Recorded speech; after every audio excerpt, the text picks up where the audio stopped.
Saya rasa menarik sekali. Mungkin bagi kita di sini, selama ini pikiran kita tentang tambang yang kita tahu hanya berputar sekitar isu tentang lingkungan hidup. Tapi setelah mendengar sharing pengalaman dan pengetahuan dari Pak Ferdi, akhirnya kita tahu ternyata itu jauh lebih besar dan lebih luas dari itu. Bahkan tadi disampaikan oleh Pak Ferdi, itu berhubungan pula dengan pelanggaran hak asasi manusia. Tadi disebutkan genosida. Bahwa pertambangan nasional berkontribusi besar terhadap pelanggaran HAM. Baik, untuk selanjutnya supaya kita lebih terbuka pikiran wawasan kita terkait tema kita pada hari ini, kita diberi kesempatan untuk bertanya banyak kepada Pak Ferdi, baik siswa-siswi maupun Bapak Ibu guru diberi kesempatan untuk menyampaikan pertanyaan. Saya berikan kesempatan sekarang.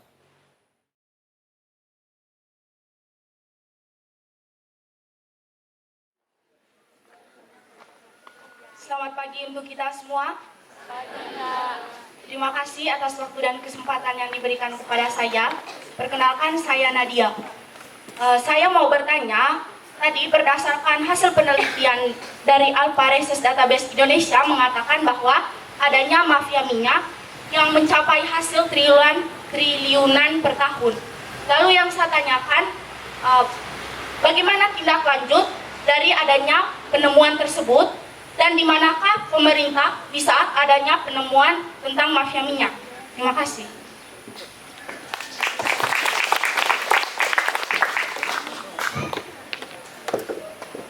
Selamat pagi untuk kita semua. Jujur saya di sini sangat senang karena saya diberikan kesempatan untuk bertanya langsung kepada Bapak Ferdi. Jadi di sini mungkin pertanyaan saya jauh kaitannya dengan apa yang dibicarakan oleh Bapak Ferdi tadi. Saya ingin bertanya menyangkut dengan pembangunan di Labuan Bajo, Kabupaten Manggarai Barat.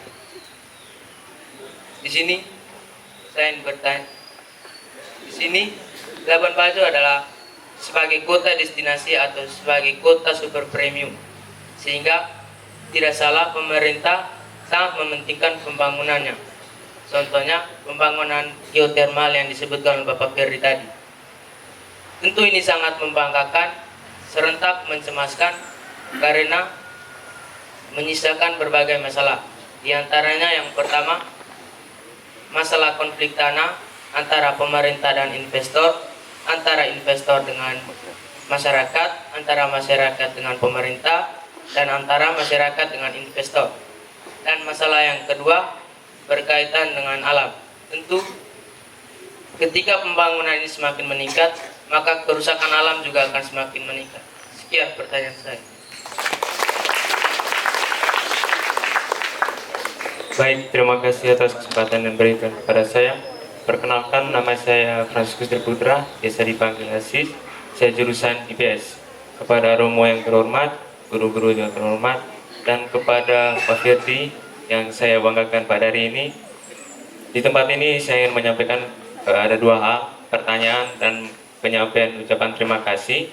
Yang pertama, terima kasih kepada Pak Ferdi telah membagikan pengetahuan kepada kami, terutama tadi akhir-akhir ini mengenai masalah konflik di Papua. Sedikit kebingungan, Papua ingin merdeka sendiri dan menyerang pertambangan di Papua, sedangkan di Papua itu merupakan salah satu penghasilan terbesar di Indonesia.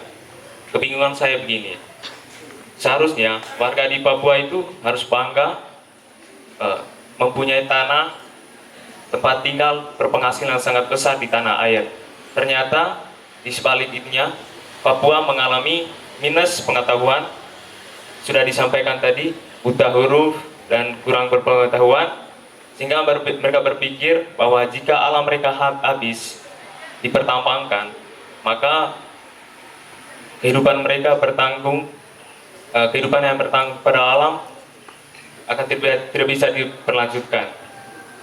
Itu yang saya sampaikan pertama. Terus yang kedua, pertanyaan saya, Pak Ferdi sudah sampaikan tadi bahwa di negara-negara timur berupa Iran, Arab Saudi, dan negara-negara lain merupakan penghasilan minyak terbesar di dunia.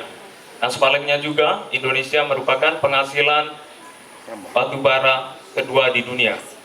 Nah, maka pertanyaan saya, apakah Indonesia ini bisa bekerja sama dengan negara-negara timur berupa Arab dan negara lain-lain itu untuk bekerja sama, untuk saling memenuhi kebutuhan?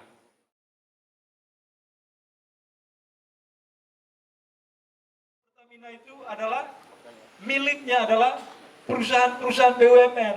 Oleh karena itu pemegang sahamnya adalah Menteri BUMN. Siapa lagi yang dia entertain? Dia akan mengentertain Menteri SDM karena regulasinya ada di sana. Ini terkait dengan politik. 1%, $1 kemana teman-teman? Dari yang kita teliti, $1 ternyata masuk ke istana. Dan itu yang sering terjadi. Dan sejak zaman Orde Baru, zaman Soeharto, sampai zaman pemerintahan SBY, mafia, jaringan, rantai mafia seperti itu terus menerus menghantui Pertamina dan membuat Pertamina menjadi perusahaan yang sangat buruk tata kelolanya karena dia dikuasai oleh mafia. Jadi Pertamina ini sebenarnya perusahaan yang bisa diandalkan untuk mengolah energi nasional, tetapi karena dia dikuasai oleh para mafia, tata kelolanya menjadi sangat buruk. Itulah makanya Jokowi menyimpan Ahok menjadi komisaris di Pertamina. Kenapa dia menjadi komisaris? Jadi teman-teman, kalau nonton Kompas TV dulu debat saya dengan orang-orang yang lawan Ahok lah. Saya menjelaskan apa? Kenapa Ahok penting di sana? Ahok itu penting menjadi komisaris supaya dia bisa menjaga kinerja dari direksinya. Karena direksinya ini sering diganggu oleh para politisi. Politisi ini untuk apa? Untuk mengambil untung dari para mafia ini. Nah, pada zaman pemerintahan Jokowi pada tahun 2014, jaringan mafia ini diputus. Diputusnya lewat apa? Lewat pembubaran salah satu perusahaan yang langsung membeli minyak dari pasar perdagangan Singapura, namanya Pertamina Energy Trading atau yang orang sebut dengan Petral. Jadi di Petral ini banyak sekali yang bermain, termasuk orang NTT kita. Saya kira teman-teman bisa lacak sendiri nanti siapa mafia migas itu. Jadi ketika rantai mafia migas itu diputus oleh Presiden Jokowi, Raja Mafia bermain di mana? Dia mencari lahan baru, dan lahan yang paling empuk ada di Freeport. Maka terjadilah yang disebut dengan Papa minta saham itu. Oleh karena itu, mafia itu tidak akan menjadi mafia kalau dia tidak bisa mengentertain, memupuk dan merawat jaringannya. Jadi mafia yang tidak memupuk jaringan itu mafia, bukan mafia. Itu mafia yang tidak profesional, karena dia tidak akan bertahan sepanjang waktu ya. Jadi paling dia akan menjadi mafia 1-2 hari saja. Jadi mafia itu harus bisa menjaga, merawat jaringannya, dan jaringan itu harus orang-orang kuat. Dan begitu pun investasi asing yang masuk ya, dia harus bisa mengentertain para elit, dan itu yang merusak Republik ini sejak zaman Orde Baru sampai sekarang. Kalau itu sampai sekarang, kalau mafia memang sudah dihentikan oleh Presiden Jokowi. Jadi untuk pertanyaan nomor 1 sudah selesai. Yang kedua tadi, ini soal pariwisata tadi ya. Ya, pembangunan Labuan Bajo. Nah, pembangunan pariwisata Labuan Bajo. Abad 20 orang katakan eranya manufakturing. Jadi eranya manufakturing itu ada otomotif, ada perusahaan-perusahaan tambang, tetapi kan banyak sekali tambang yang sudah habis. Jadi kita tidak bergantung terus pada tambang, karena umur tambang itu bisa hanya 50 tahun. Newmont yang di Nusa Tenggara Barat sudah habis, dia pulang kampung ke Kanada dan meninggalkan apa lubang-lubang besar di Sumbawa Barat kalau teman-teman lihat. Dan selama ini pekerja yang bergantung ke situ ya dia melarat sekarang, karena sebelumnya mereka mendapat gaji yang besar. Ketika perusahaan Kanada kembali ke Kanada, mereka selesai. Dan daerah yang sangat bergantung pada tambang hanya menunggu waktu saja dia akan kiamat. Maka yang orang pikirkan sekarang adalah bagaimana nasib daerah pasca tambang. Setelah tambang itu selesai, kalian mau bergantung pada apa sih? Kayak Papua, dia bergantung 34% PDRB-nya dari Freeport. Atau Mimika, 94% pertumbuhan ekonomi daerah itu dari Freeport. Pertanyaan saya, ketika Freeport selesai, dia mau bergantung pada apa? dia harus mencari alternatif investasi lain untuk bisa menghidupkan daerahnya. Oleh karena itu, penting ini pertanyaan dari adik yang tadi nomor 2 ini, bagaimana dengan pertumbuhan pariwisata super premium di Manggarai Barat? Saya sebenarnya sangat berbangga ya dengan Presiden Jokowi, meskipun saya sering mengkritik. Paling kurang, kenapa saya berbangga? Dia memberi label kepada Labuan Bajo super premium. Ini bukan para destinasi wisata yang biasa. Ini super premium. Kalau teman-teman ke Jakarta, banyak mall-mall mewah di sana. Tetapi ada yang lebih mewah, ada yang super premium. Kalau saya membeli barang ini di mall yang kecil, mungkin harganya hanya 100.000. Tetapi yang di mall super premium, itu harganya bisa jutaan. Jadi label itu brand. Dan kita harus berterima kasih kepada Presiden Jokowi. Karena dia memberi brand super premium kepada destinasi pariwisata Labuan Bajo. Dan saya sering mengkritik pemerintah daerah ya. Kenapa kalian tidak menggunakan label ini, brand ini, supaya menjual produk-produk kalian dengan baik. Dan mempersiapkan Manggarai Barat itu untuk bisa menjual brand super premium itu. Menjual brand di super premium, kalau berasnya harga 10.000 1 kilo, 20.000 di super premium itu orang tidak bertanya lagi. Karena ini brandnya sudah super premium. Maka itu keuntungan besar untuk kita. Oleh karena itu, teman-teman harus juga waras ya, bahwa ini destinasi bukan. Jadi kita boleh saja mengkritik tetapi kita akan mengambil hikmah positifnya. Kalau Presiden Jokowi bukan jadi presiden dulu, saya yakin kita tidak mendapat destinasi brand yang sangat super itu. Hanya sekarang tantangannya adalah apakah pemerintah daerah, apakah teman-teman DPR, apakah kita semua yang hadir di sini mau menggunakan baik ya brand yang diberikan Presiden Jokowi kepada Labuan Bajo sebagai destinasi super premium. Menurut saya ini berkat, teman-teman. Tetapi selain berkat, pasti ada kutukan yang disebut dengan kebijakan publik pasti tidak akan menyenangkan semua orang. Dan saya yakin tidak akan menyenangkan semua orang. Nah, untuk itu teman-teman, di balik pariwisata super premium pasti selalu ada yang disebut dengan paradoks. Dan paradoksnya saya bisa membaca dengan baik di data Badan Pusat Statistik Manggarai Barat. Jadi investasi yang begitu besar sampai ratusan triliun masuk ke Manggarai Barat, tetapi tidak paralel dengan pendapatan orang Manggarai Barat. Pendapatan per kapita kita 2021 teman-teman tahu hanya 416.000 per bulan. 416.000 per bulan. Jadi ini angka kemiskinannya sudah sangat tinggi. Jadi teman-teman kalau mau bekerja, rata-rata per kapita orang Manggarai Barat itu hanya 416.000. Jadi teman-teman bisa menganalisis. Kalau saya punya 416.000, bisa tidak saya beli beras? Pasti tidak bisa. Kalau saya punya 400.000, saya tidak bisa masuk rumah sakit kalau saya sakit. Dan itu pasti indeks rasio Gininya pasti akan turun. Kalau saya punya pendapatan 416.000, saya tidak bisa menabung untuk sekolahkan anak saya, pasti susah. Maka indikator gizi buruk, busung lapar, buta huruf, itu semua sangat tergantung pada indikator-indikator ekonomi. Dan itu sangat berbahaya.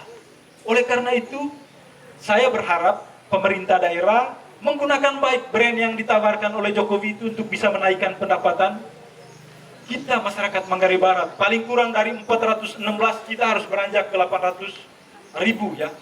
418.000 supaya kita bisa menabung, supaya kita bisa masuk rumah sakit.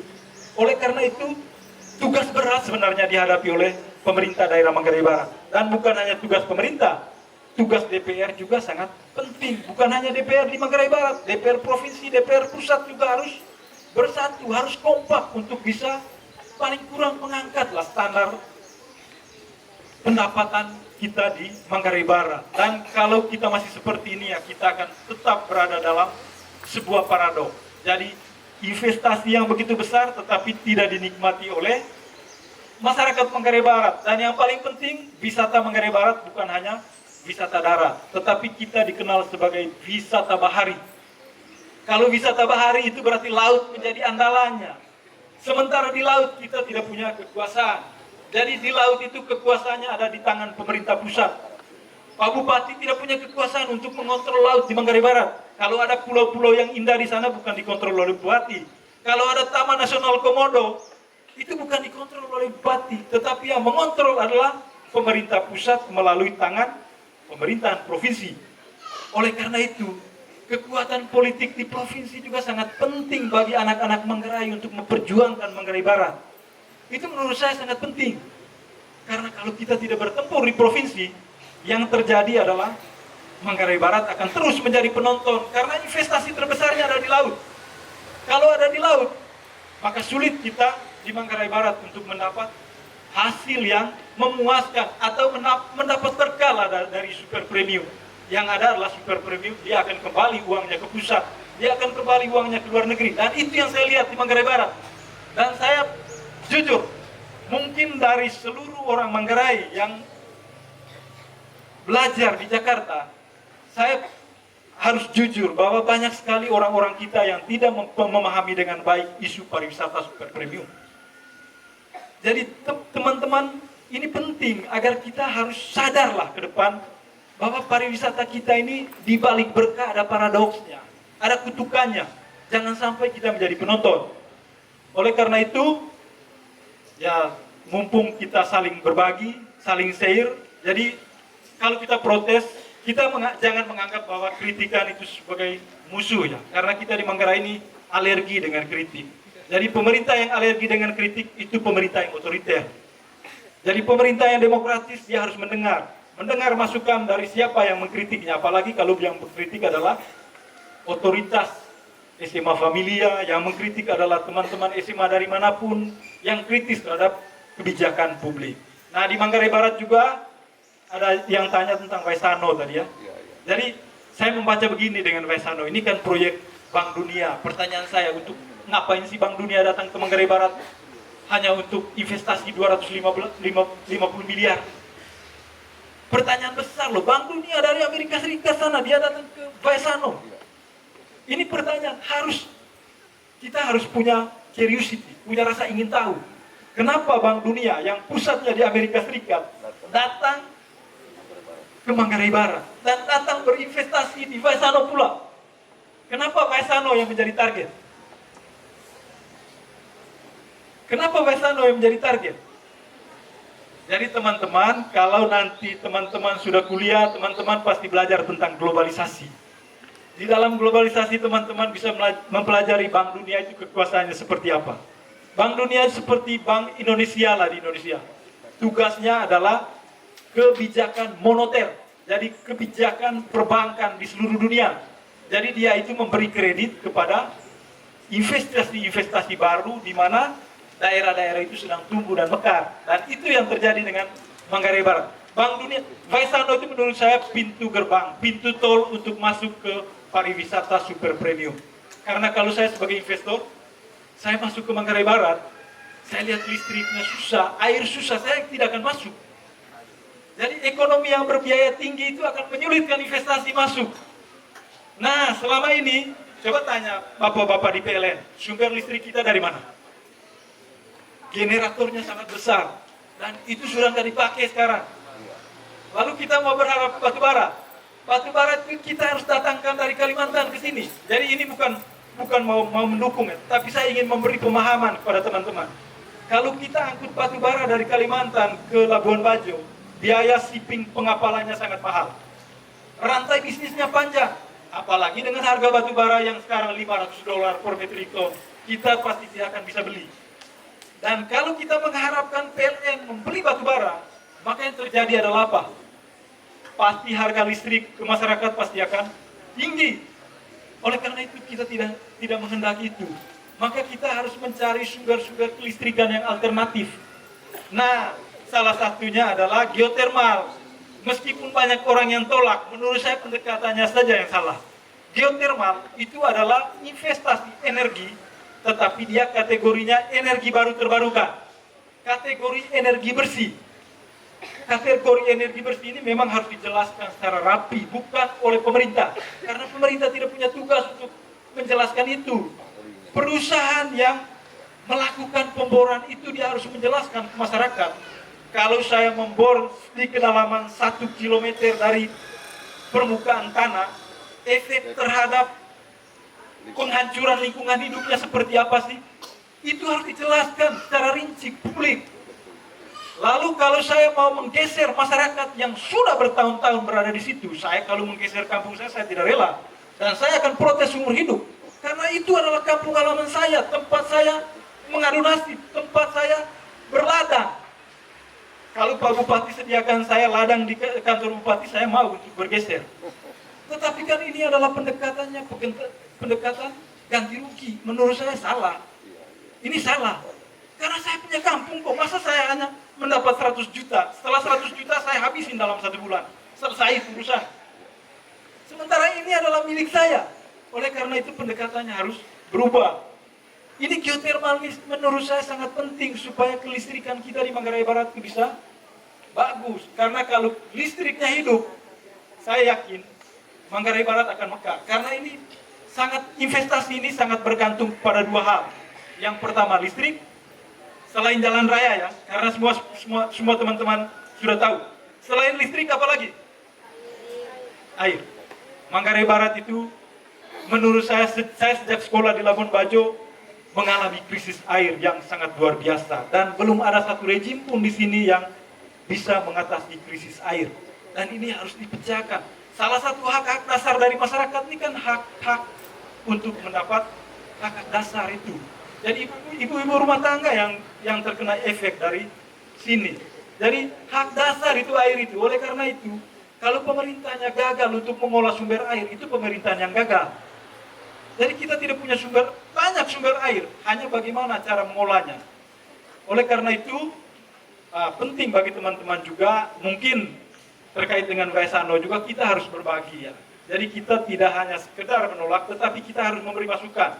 Bahwa ini adalah energi bersih, tetapi perusahaan harus bisa menjelaskan ke masyarakat. Efek kerusakan, pasti ada kerusakan lingkungannya, pasti. Yang saya tahu ini perbedaan antara energi dengan tambang ini di situ.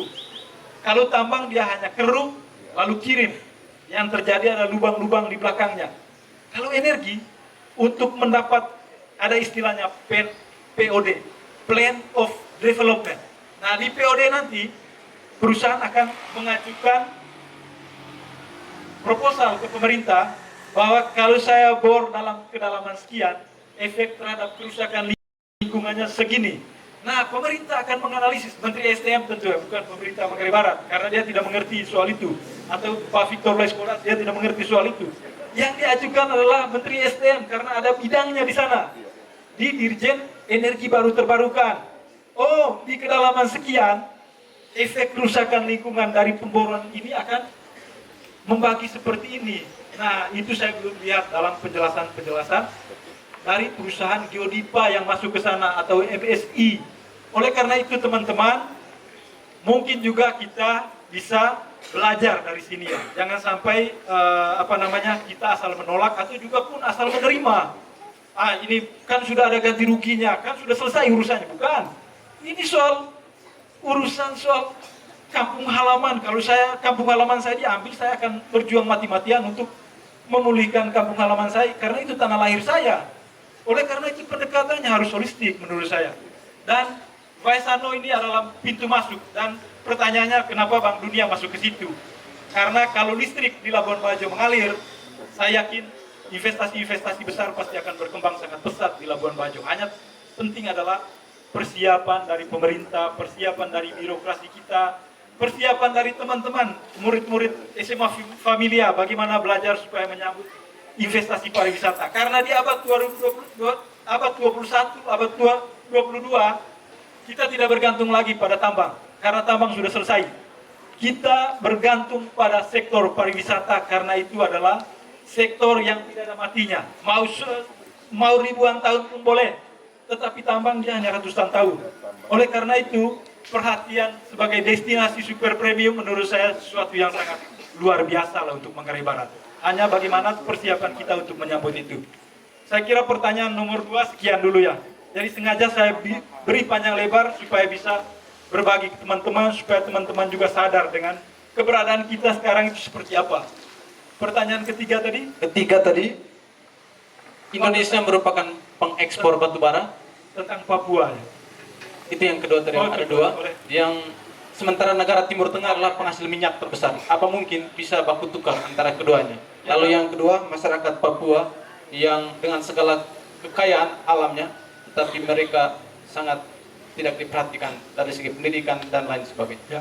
Dulu di Inggris ada yang disebut dengan merkantilisme. Merkantilisme ini monopoli dagang oleh sebuah negara. Jadi negara yang punya kapas, penghasil kapas besar di Britania Raya, dia bisa memonopoli pasar yang sangat luas. Dan akibatnya apa? Negara itu menjadi pemenang dalam pasar dan negara lain menjadi pihak yang kalah. Nah, dalam globalisasi itu sudah berubah. Merkantilisme itu sudah berubah menjadi pasar bebas. Adam Smith itu lahir dengan aliran pasar bebas, hanya sering diplesetkan banyak orang. Nah, dalam pasar bebas ini ada tukar menukar barang. Kalau dulu kan ada tukar beras dengan apa gitu. Bapak ini pasti sudah tahu. Tukar menukar, barter lah, bukan dengan uang. Nah, di perdagangan bebas sekarang, tidak ada satu negara pun yang bisa menutup pintu terhadap negara lain. Jadi negara yang menutup pintu terhadap negara lain, itu mungkin hanya Kuba dengan Korea Utara. Tetapi negara itu bisa dipastikan dia akan sangat eksklusif dan tidak bisa membuka diri terhadap modernitas. Sementara modernitas ini menurut saya membutuhkan inklusivitas, membutuhkan pengetahuan yang terbuka dari masyarakat. Maka orang-orang seperti Anthony Giddens, ya, seorang pakar sosiologi dari Inggris, atau penasihat Bill Clinton, dulu penasihatnya Anthony Giddens, dia bilang dunia sekarang itu seperti Juggernaut, dunia yang berlari tunggang langgang. Jadi dalam dunia yang berlari tunggang langgang ini, hanya orang-orang yang pintar, hanya orang-orang yang cekatan yang bisa bertarung dan menjadi pemenang di dalam pertarungan ini.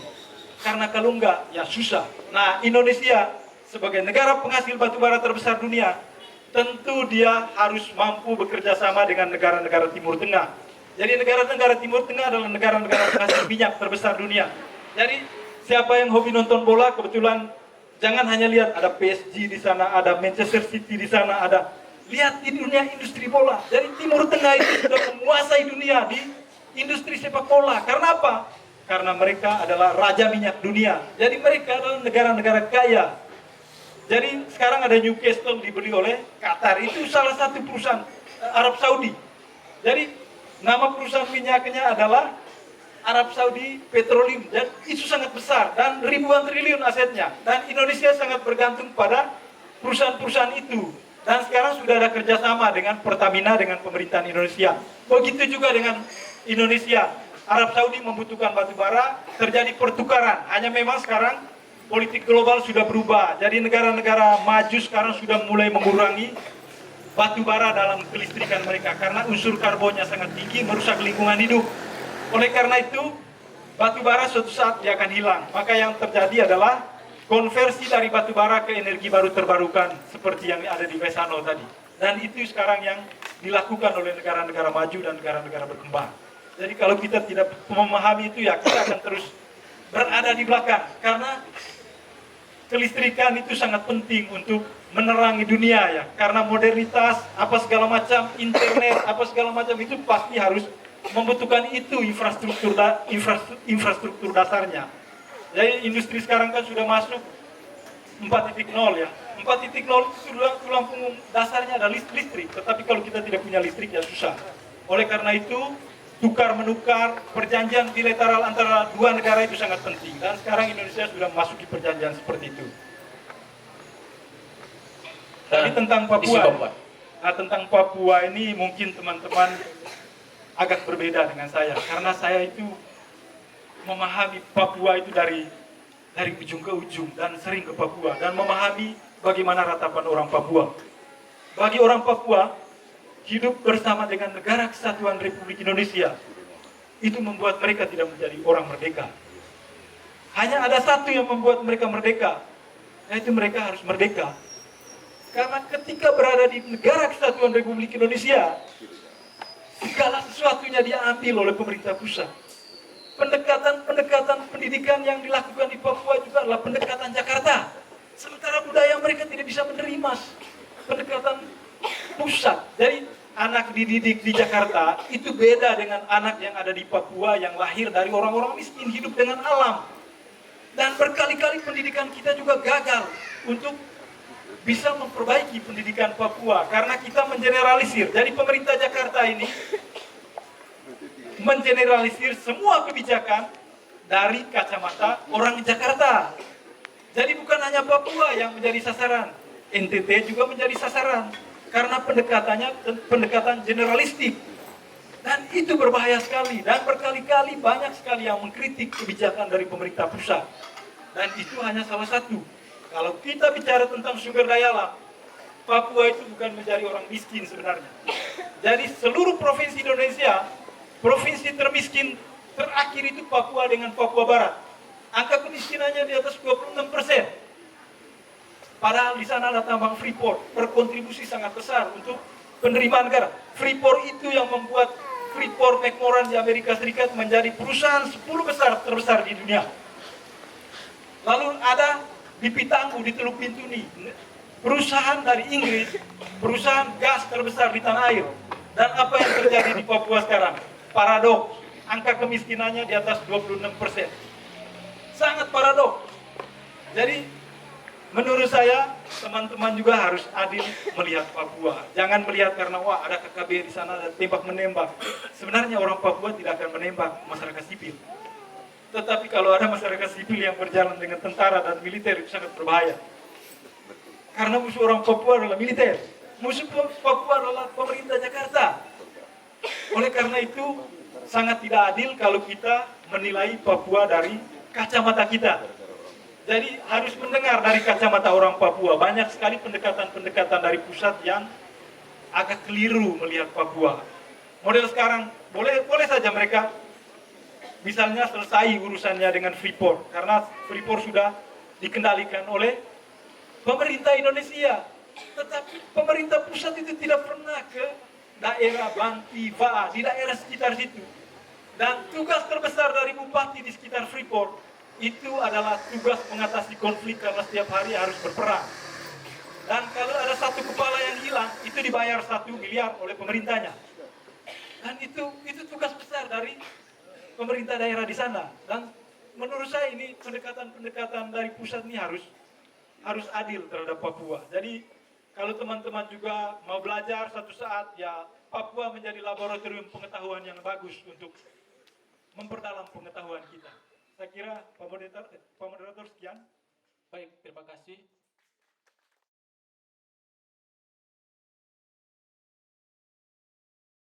Baik, pertanyaan saya hanya ingin bertanya berkaitan tentang bagaimana proses perjalanan karir dari Pak Ferdi hingga sampai bergelut pada dunia pertambangan dan juga energi dan politik ini. Lalu bagaimana prosesnya hingga sampai pada titik ini, dan juga meminta motivasi dari Pak Ferdi kepada kami para kaum pelajar yang disebut sebagai kaum milenial, bagaimana motivasi kepada kami untuk mampu mempunyai kemampuan, mempunyai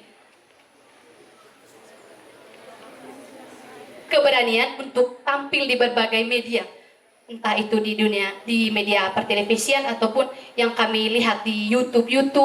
Bapak punya keberanian untuk tampil di situ, berbicara banyak tentang pertambangan dan juga energi politik ini. Mungkin itu saja dari saya. Terima kasih.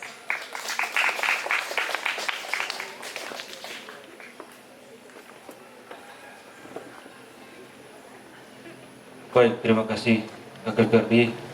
Yang paling pertama dulu saya mau mengucapkan terima kasih karena sejauh yang saya dengar dan juga saya juga ikuti tentang Pak Ferdi selama ini kan biasa di kementerian di hadapan mahasiswa, tetapi setelah saya mendengar tadi pembicaraan dari Kakak Ferdi dengan sangat luar biasa membahasakannya kepada kami, terutama kepada anak kami dengan bahasa yang sangat lugas sehingga mudah dipahami.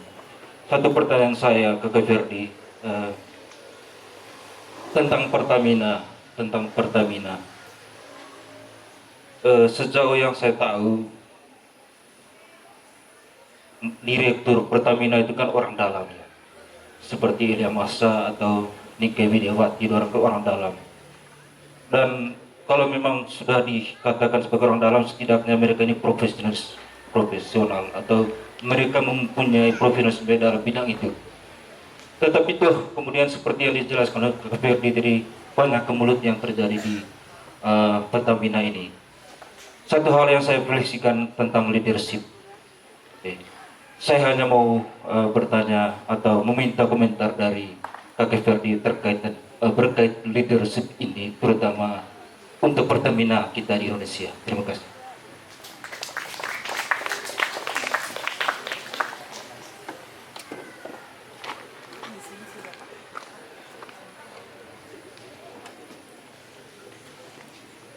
Terima kasih kesempatan ini diberikan kepada saya. Saya sangat bersyukur atas kehadiran Pak Ferdi. Kita semua di sini seperti bersemangat lagi untuk hidup di Indonesia ini. Kebetulan saya lahir di Jawa, tetapi saya orang Indonesia. Dan saya juga mengerti bagaimana kehidupan di Manggarai Barat.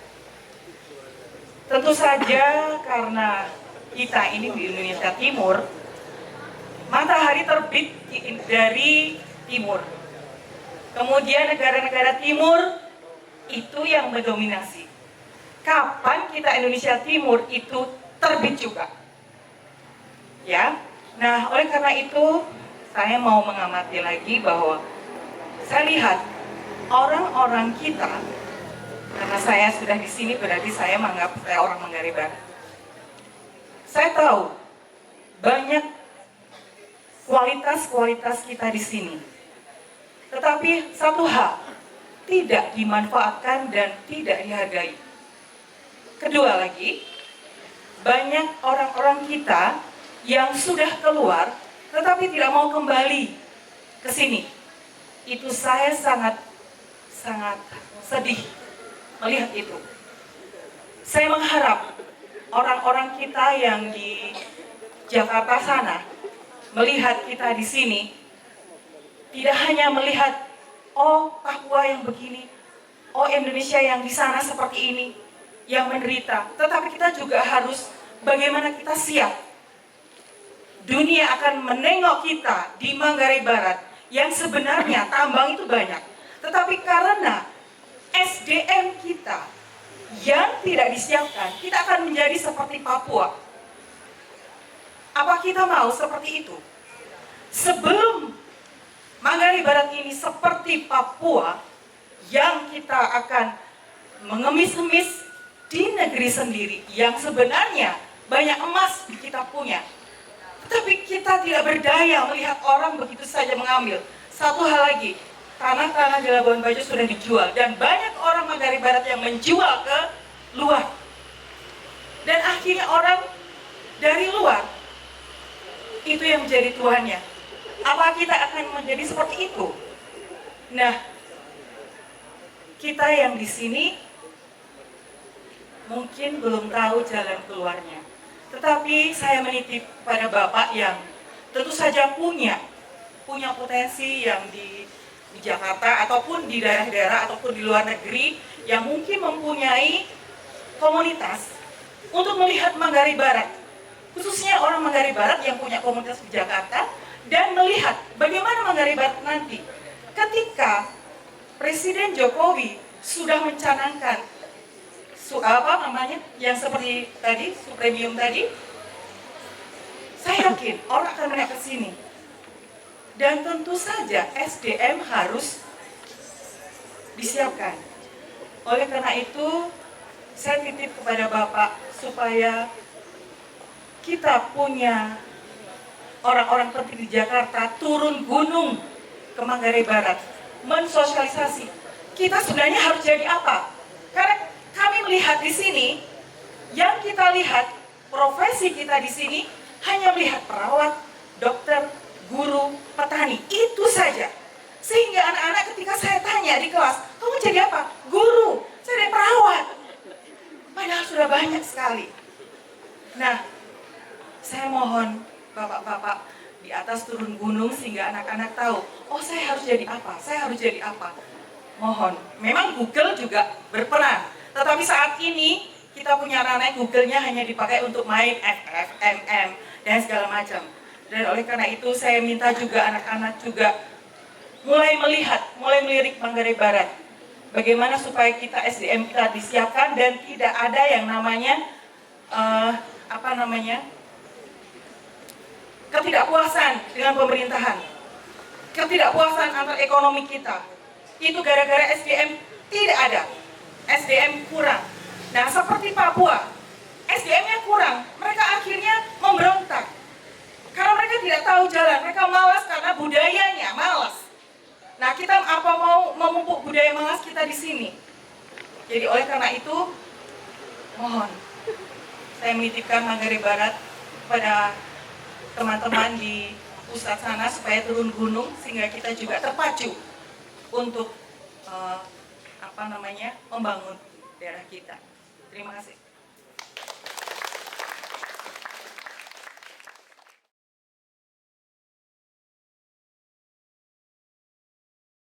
Ya, saya mulai dari pertanyaan kedua dulu. Yang pertanyaan pertama nanti terakhir saja. Pertanyaan kedua soal Pertamina. Nah, kalau kita mengolah perusahaan sekelas Pertamina, asetnya saja sudah 800 triliun. Jadi dia asetnya di seluruh Indonesia, bukan hanya SPBU. Jadi SPBU itu outlet yang banyak dibeli oleh orang-orang ke Pertamina. Nah, itu hanya bagian dari pendistribusian, tugas untuk pendistribusian BBM di hulu. Nah, Pertamina ini banyak tugasnya. Dia salah satunya adalah melakukan eksplorasi. Dia punya ladang-ladang minyak yang potensial. Salah satunya dia bersama dengan ExxonMobil di Blok Cepu. Lalu di Blok Mahakam dia kelola ketika diambil alih oleh Total EP. Lalu sekarang ada di Blok Rokan di Riau. Dan Pertamina ini salah satu perusahaan yang memang ditugaskan oleh undang-undang. Bukan negara yang tugaskan. Ini ditugaskan oleh Undang-Undang Dasar untuk mengolah minyak dan gas. Dan salah satu perusahaan BUMN yang tidak boleh dilepas ke publik atau dijual ke perusahaan asing itu adalah PLN dengan Pertamina. Kenapa Pertamina? Karena Pertamina itu terkait dengan hajat hidup orang banyak, terkait dengan energi, terkait dengan politik energi nasional. Jadi kalau Pertamina tidak bisa mendistribusikan BBM dengan baik, pasti yang terjadi adalah kelangkaan BBM. Oleh karena itu, seorang direktur Pertamina itu idealnya harus orang yang profesional di bidangnya, harus mengerti eksplorasi, harus mengerti drilling, harus mengerti pemboran, harus mengerti geologi, harus mengerti bagaimana mengolah kilang. Jadi kilang itu ketika minyak mentah, itu minyak mentah harus dikelola di kilang. Jadi satu kilang itu investasinya 200 triliun, sangat besar. Satu kilang.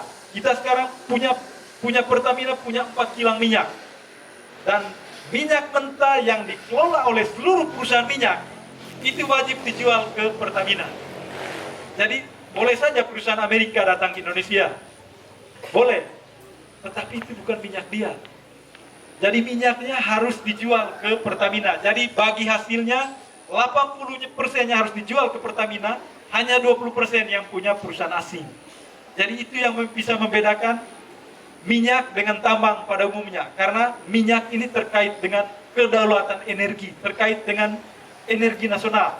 Oleh karena itu, Direktur Pertamina memang selama ini banyak orang-orang di dalam Pertamina. Tetapi yang saya lihat, justru orang-orang dari internal Pertamina yang sudah memahami bagaimana cara bermafia, bagaimana cara bermanuver jahat, itu yang membuat Pertamina menjadi rusak. Jadi budaya di dalam BUMN sebagian besar, bukan hanya Pertamina. Budaya BUMN itu adalah budaya yang inkompeten. Jadi sangat berbeda ketika misalnya perusahaan-perusahaan asing atau perusahaan-perusahaan lokal yang profesional. Sangat berbeda ketika karyawan berbagi kepada kita bahwa memang mereka sangat profesional dibandingkan perusahaan BUMN kita. Jadi kelolanya sangat nggak beres. Jadi mereka nggak memahami soal tata kelola, perusahaan yang baik. Ada yang memahami tetapi mereka mematikan cara pengolahan perusahaan baik. Oleh karena itu, setiap direksi Pertamina yang bagus-bagus, yang berusaha untuk membangun kilang misalnya atau menaikkan kapasitas produksi karena akan mengurangi impor, itu pasti akan selalu dipotong. Karena ini terkait dengan kekuatan politik. Jadi menterinya pasti akan bermanuver untuk mengganti orang-orang atau direksi-direksi yang ada di dalam Pertamina. Maka menurut saya Pak Jokowi atau mungkin PDIP sudah tepat ya menempatkan Pak Basuki Cahayapurnama, Pak Ahok sebagai komisaris. Karena komisaris Pertamina itu beda tugasnya dengan komisaris perusahaan BUMN yang lain. Jadi kalau komisaris di Pertamina dia punya tugas yang berat. Tugasnya adalah melakukan supervisi, menganalisis kebijakan-kebijakan dari direksi. Jadi direksi itu tidak bisa mengambil kebijakan sembarang tanpa harus melakukan persetujuan dengan komisaris utama. Jadi komisaris itu menganalisis semua kebijakan-kebijakan dari Pertamina. Oleh karena itu, menurut saya selama ini yang menjadi kekurangannya adalah Pertamina itu memang penting diisi oleh orang-orang kompeten yang ada di bidangnya masing-masing, tetapi harus diisi oleh orang-orang kuat dalam tanda kutipnya. Orang-orang kuat yang punya political will, punya keinginan yang baik untuk mengubah Pertamina. Oleh karena itu, sebenarnya orang-orang seperti Pak Ahok ini orang-orang yang penting. Karena teman-teman, Direktur Pertamina saja digaji dengan 3,2 miliar per bulan. Direktur dan komisaris Pertamina itu gaji perusahaan terbesar di tanah air. 3,2 miliar per bulan. Direktur Pertamina ada berapa? Sebelum Ahok, Direktur Pertamina ada 11 direksi. Dari 11 direksi itu dia punya 4 SVP. Di bawahnya juga punya VP. Nah, Pertamina ini punya anak usaha yang banyak. Ada 9 banyaknya. Direksi yang 11 ini, mereka merangkap menjadi komisaris di anak usaha dan terima gaji pula. Ahok bilang, kamu mau menjadi direksi sana, sini atau menjadi komisaris sana? Milih salah satu. Nah, karena itu sudah mulai dibenahi birokrasinya. Birokrasi yang sangat panjang dan koruptif itu mulai dibenahi. Tapi apa yang terjadi teman-teman? Ketika Ahok membenahi Pertamina, banyak sekali serangan dari politisi terhadap Ahok. Karena mereka memang itu gudang uangnya dari politisi. Ketika itu dimatikan, selesai. Oleh karena itu, orang-orang bersih kita harapkan mampu untuk menjadi direktur Pertamina. Karena itu adalah tulang punggung ekonomi nasional. Karena Pertamina jatuh, Indonesia pasti akan jatuh. Itu logikanya. Karena ini adalah pusat dari yang bisa mendorong pertumbuhan ekonomi nasional. Lalu yang kedua tadi soal Indonesia Timur ya. Ya memang Indonesia Timur dari dulu memang selalu dianaktirikan sejak zaman Orde Baru ya. Dan kita tahu bahwa zaman Orde Baru itu ada namanya state centris. Jadi pemerintahan yang sangat berpusat pada Jakarta. Bahkan Soeharto itu menganggap dirinya sebagai bapak pembangunan. Dan dia menjadi pusat segala sesuatu. Dan karena dia menjadi pusat segala sesuatu, maka urusan pembangunan itu menjadi urusan dia. Jadi tidak ada urusannya dengan bupati, pemda-pemda di daerah. Jadi pemda-pemda di daerah zaman dulu ya harus ikut maunya Soeharto. Nah, akibat dengan state centris seperti itu, maka seluruh pembangunan pada saat itu semuanya terfokus di Pulau Jawa dan bahkan sekarang menjadi Jakarta itu menjadi kota yang bising dan padat penduduk. Dan 60% uang yang ada di Indonesia itu beredar di Jakarta. Konsumsi kita di Indonesia yang paling banyak itu adanya di Jakarta. Di luar Jakarta itu hanya 40%. Coba bayangkan teman-teman. Jadi itu yang bisa menunjukkan mengapa banyak sekali perusahaan-perusahaan properti, apa segala macam perusahaan asing mengincar Jakarta. Apa yang mereka incar? Orang-orang yang berduit adanya di Jakarta. Konsumsi yang tinggi itu menghendaki manusia yang banyak, tetapi meskipun manusia yang banyak kalau dia tidak pegang uang yang sama saja, jadi ekonomi tidak akan tumbuh. Oleh karena itu, tumpukan ekonomi yang sangat besar zaman Orde Baru itu mulai bergeser keluar daerah sekarang. Jadi Jokowi sudah memulai pembangunan ibu kota baru di Kalimantan Timur. Itu menurut saya sangat bagus karena dia akan memindahkan pusat pembangunan dari Jawa keluar Jawa. Ini menurut saya salah satu keunggulan. Lalu pembangunan di luar Jawa seperti pembangunan super premium itu mulai digalakan pada zaman pemerintahan Jokowi, dan pemerintah sebelumnya belum memikirkan pembangunan di luar Jawa. Dan ini sangat berbahaya, Jawa sentris ini sangat berbahaya. Oleh karena itu pusat-pusat pembangunan sekarang sudah ada di luar Jawa.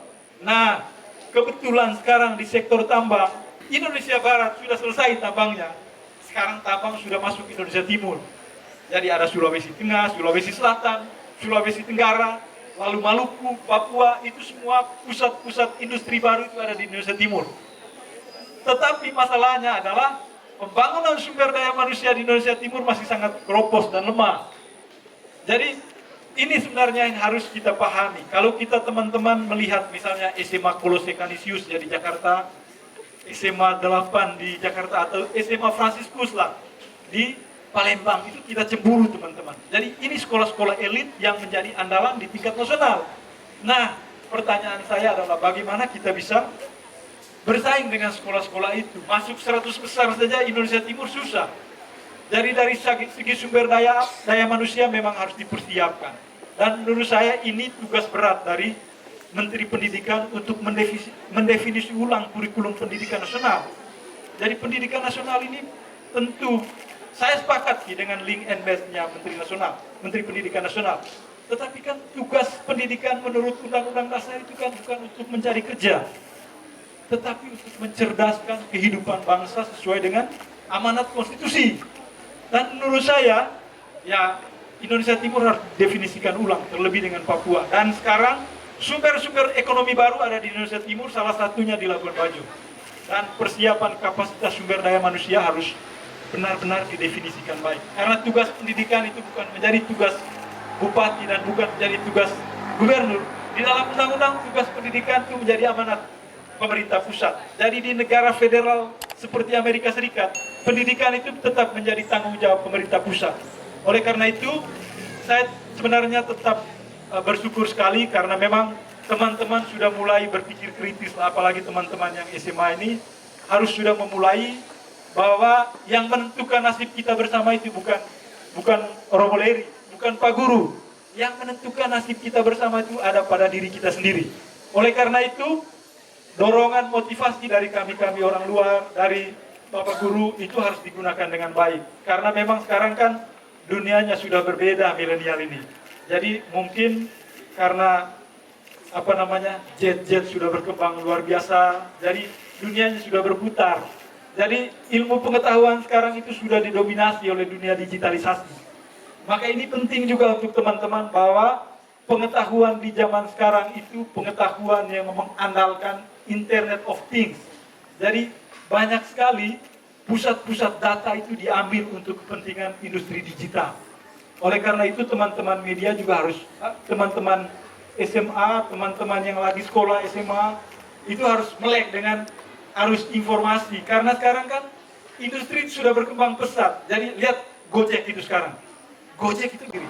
Dan paling kurang PAD kita bisa beranjak naik. Karena kalau PAD bisa beranjak naik, pasti APBD kita pasti akan ikut naik. Dan tentu gaji guru honorer, THL pasti akan ikut naik. Tapi persoalannya adalah kemampuan keuangan daerah sangat lemah dan keropos. Karena itu tergantung dari produktivitas PNS kita juga untuk mencari dana. Oleh karena itu, menurut saya kritiknya bagi Pemda yang ada di NTT dan Manggarai bukan kritik bagaimana kinerja mereka, tetapi persoalannya adalah bagaimana kalian bisa mencari uang untuk bisa menambah APBD. Karena ini menjadi sumber segala sesuatu. Bupati itu bisa menaikkan gaji guru honorer, THL dan segala macamnya kalau PAD-nya naik dan keuangan daerahnya bisa meningkat. Tapi persoalannya keuangan daerah kita sangat keropos. Dan kalau seperti ini terus, keuangan daerah masih tergantung pada pusat. Percaya dengan omongan saya, 10-20 tahun NTT tidak akan maju. Susah. Karena daerah yang maju adalah daerah yang Pemdanya mampu untuk mencari dana. Saya kira sekian, Ibu.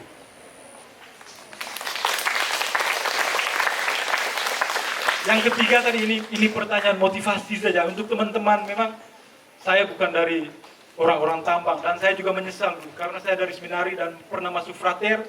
Ya mau tidak mau saya harus lanjutkan ke dunia filsafat dan sebenarnya saya sangat menyesal kenapa saya mengambil jalan itu dulu.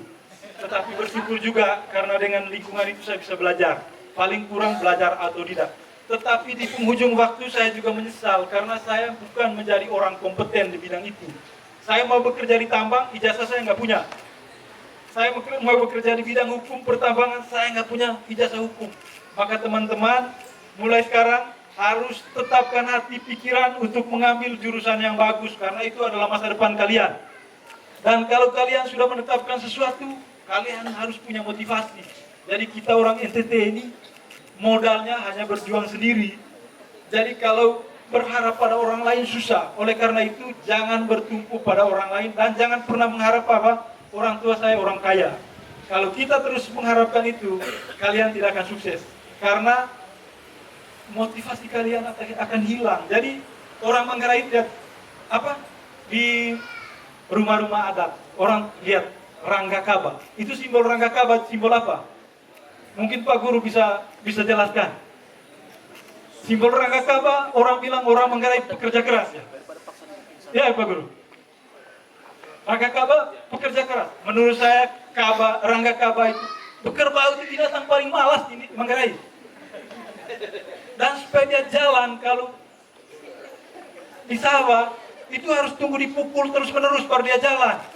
Jadi orang NTT, orang Manggarai itu harus disentuh dulu baru dia bisa berjalan. Jadi filosofi budaya itu menurut saya perlu dikritik juga. Karena itu adalah simbol besar. Orang Manggarai itu banyak yang malas. Oleh karena itu saya hanya memberi motivasi kepada teman-teman. Saya tidak belajar ilmu ini dari sekolah, tetapi saya mampu untuk belajar. Karena saya punya motivasi, paling kurang yang bisa menentukan hidup saya sendiri. Bukan orang lain, bukan orang tua saya. Nah teman-teman juga harus mulai belajar. Dan sharing pengalaman kami dari luar itu penting. Jadi pelan-pelan belajar, 1 jam saja satu hari untuk belajar. Tidak usah banyak-banyak. Jadi kalau nonton di televisi selama 5 jam, sediakan waktu 30 menit untuk belajar. Karena itu adalah investasi Anda di hari depan. Dan jangan pernah berpikir, untuk apa sih saya belajar ini, tidak ada gunanya. Jangan berpikir begitu, karena kalau kalian berpikir begitu, kalian tidak akan menemukan kira-kira potensi saya ini di mana. Maka belajar, sisihkan 1 jam, cukup 1 jam saja sehari. Cukup 1 jam sehari untuk belajar, selesai. Dan setelah itu kalian boleh kemana-mana, tetapi jangan pernah lupa untuk membaca buku, karena buku adalah gudang ilmu pengetahuan dan bagian dari investasi di hari tua. Daripada kalian nonton sinetron sepanjang hari ya, gunakan waktu 1 jam. Saya prinsipnya 1 jam saja untuk membaca buku atau menonton hal-hal yang menurut saya bisa membuka wawasan kita untuk berpikir. Saya kira untuk pertanyaan motivasi sekian saja dulu.